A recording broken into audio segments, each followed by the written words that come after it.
Hello, friends, modelers, Romans, ladies, gentlemen, children, ghosts, schools, whatever. Right, so we've got a bit of a different one today. It's a review, but I've gone a bit Warhammer this time, and we're going to be reviewing this. Now, for those of you that have been keeping up with the channel and that, a big thanks for that, by the way. Then basically I got given by my local Warhammer shop some of these little figures. This is the first one I've ever painted, by the way, this one here.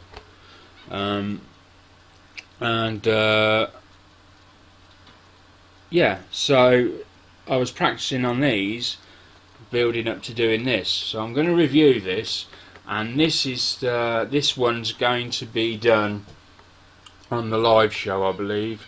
When we finish with the Airfix kit, we will swivel over and probably start this. Swivel over is probably not the right choice of words, but let's go over to the bench and have a look at what we've got. So here we are. We've got this. It's a Stormcast Eternal. I don't know anything at all about Warhammer, so you'll have to apologise. There's whole books on lore and background history that you can get devoted to these.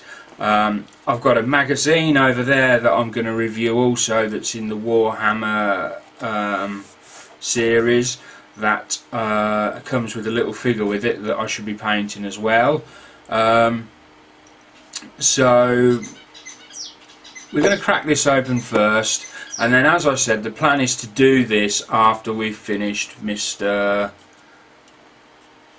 Spitfire here, which is actually looking pretty damn good now that paint's dried, I've got to say.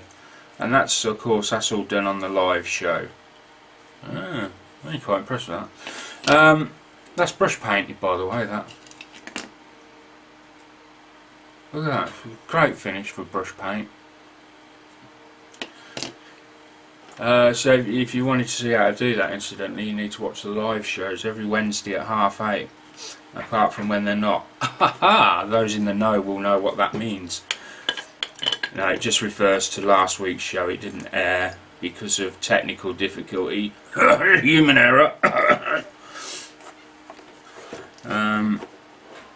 But there we go. Anyway, so I'm getting distracted already. Let's open this bad boy up. I don't know what to expect in these. So this is only really a small kit. I didn't want to go with a big one because if I'm no good at it, I don't want to bugger it up. I'm taking this off before we look round the box because otherwise the light's going to bounce off the shiny paper and distract everything. So we've got this lovely figure that's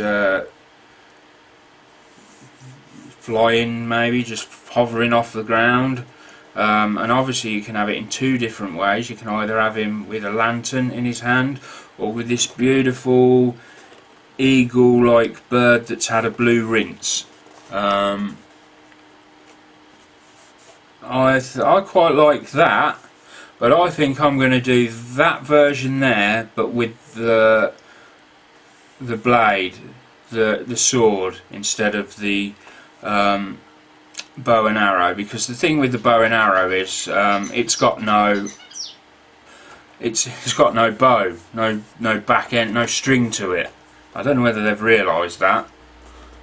So in fact, the minute he lets go of that arrow, it's just going to drop to the floor.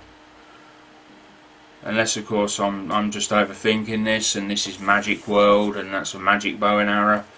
Anyway, so. And then we go along the back, and they've got their whole range of paints, Citadel have, and they've got their system where they have layers, base paints, layers, what else have we got on here, shades, and they also do textures as well. and I've bought a few of them over the last week or so. I think I've got about how many have I got? 1, 2, 3, 4, 5, 6, 7, 8, 9.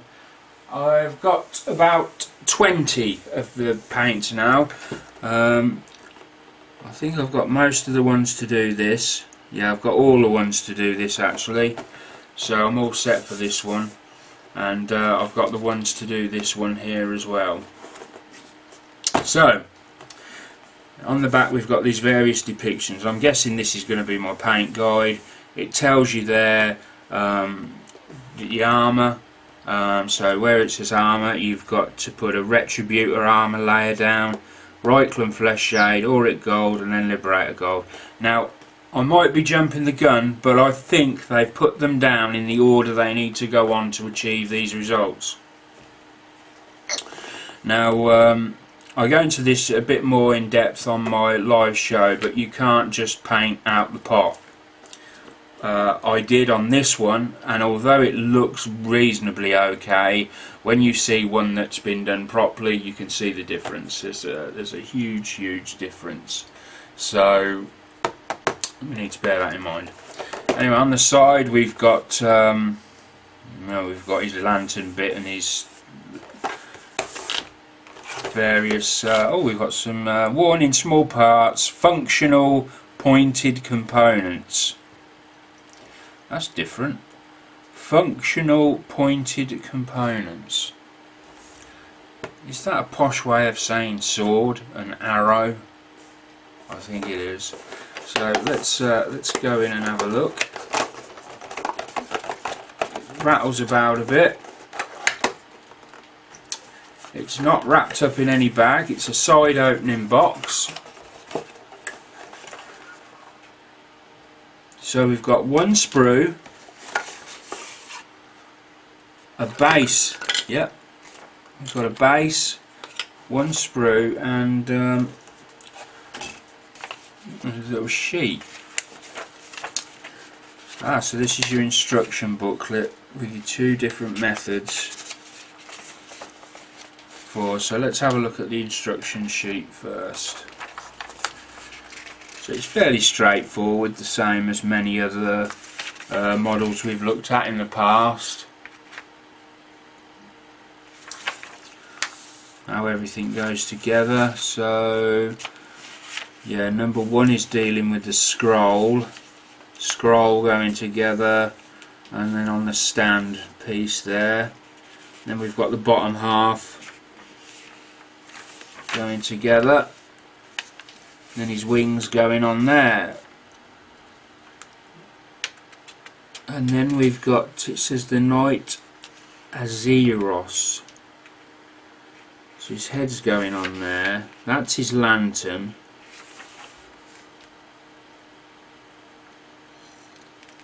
No option to have the bird flying out that I can see. We can have the lantern. There's the wings. So no, from what I can tell now, you can't have that bird flying with the blue rinse on. You can just have him holding his lantern up, which I think is okay, unless there's something. Oh, hold on a minute. No. Correction.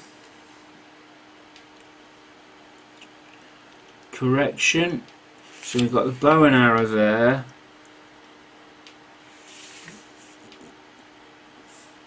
And then we've got, so we've got the birds, number 24, 23, 24. So yes, you can, you can have it.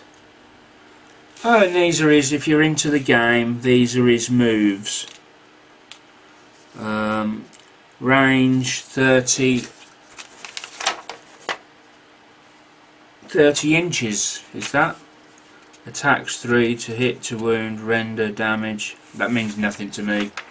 Absolutely nothing. And this nice, you know, I do like this black and white picture on the back. You could probably colour that in if you were into that sort of thing. But there you go. That's the instruction manual. Tiny little thing it is. And then we come to the plastic. Now then, I've got to say,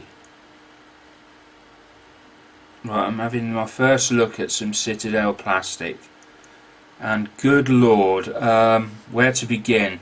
This is not like plastic I've used before. There is so much detail crammed into this.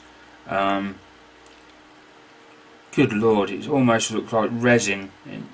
You know, it's got that much detail in. The plastic is that fine at points.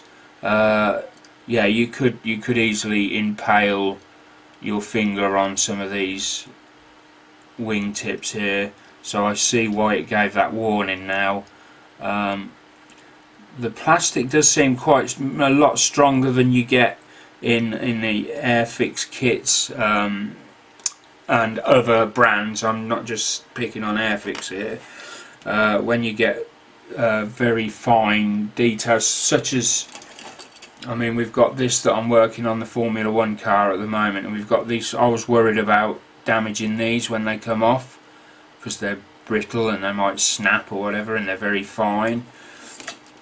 Whereas these, they just seem to be stronger on here. The plastic seems to be made of a more resilient stuff. Oh, the detail is amazing. I'm going to bring you in close so that you can see. You need to really appreciate what we're looking at here. So let me try and come up to... and we're going to look at both sides. So I mean, look at that sword, look at the detail in the wings.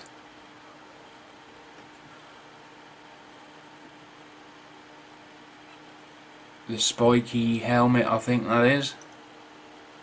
Then we've got the scroll here, which will be done in a part like a parchment type paint.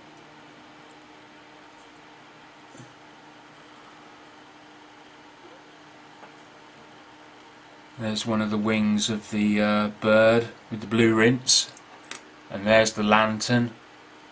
I mean, I'm going to paint that lantern and that bow regardless because I want the practice. There's the other part of the bird here. We've got some arrows here, and we've got the torso. We're going to flip over, so we've got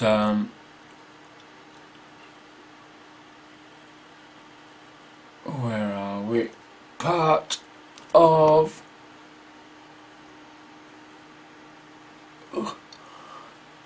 the torso is there.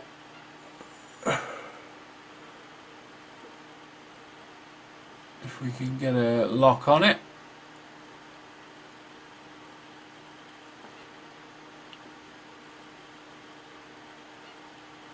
So we've got a lock there. There we've got part of the torso, and then I guess it's got arms and legs here. For some reason that they seem darker than the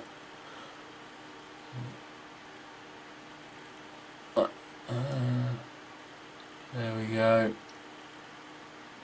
They're the legs. Legs here.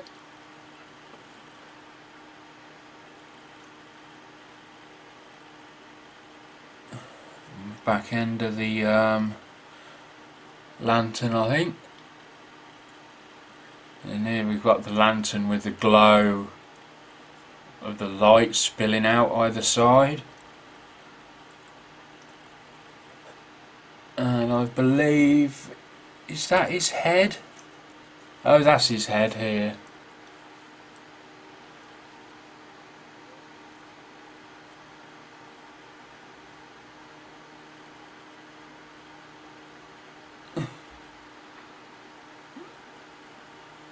That's his head there. There it is.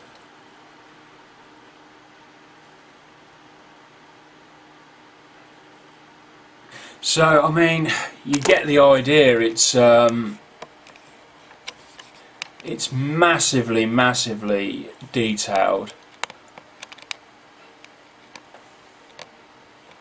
And there's quite a bit there, really. This cost me £25 from my local Warhammer shop in Northampton. He's a very nice guy in there, and he'll look after you if you go in, and you know, just have a look round. If you want to learn the game itself, he'll take you through that. If you want to just look at the items, he'll take you through there. He's a really great guy up there, and you know, I enjoy going in there and getting the bits and pieces, my paints and that, for these sorts of projects. So, with that said, I'm going to pop that back in there because I don't want them to get damaged. And put the side back on. And pop that base back in. And that's really the review. Thanks for watching. I hope to get some more Warhammer stuff in the long term, and bring you some more of them type reviews, so that I can cater for a different kind of builder. Not everyone builds just planes and tanks. We've got car builders, so I'm going to be doing some car stuff, some bike stuff, some plane stuff. Tanks I'm going to be doing.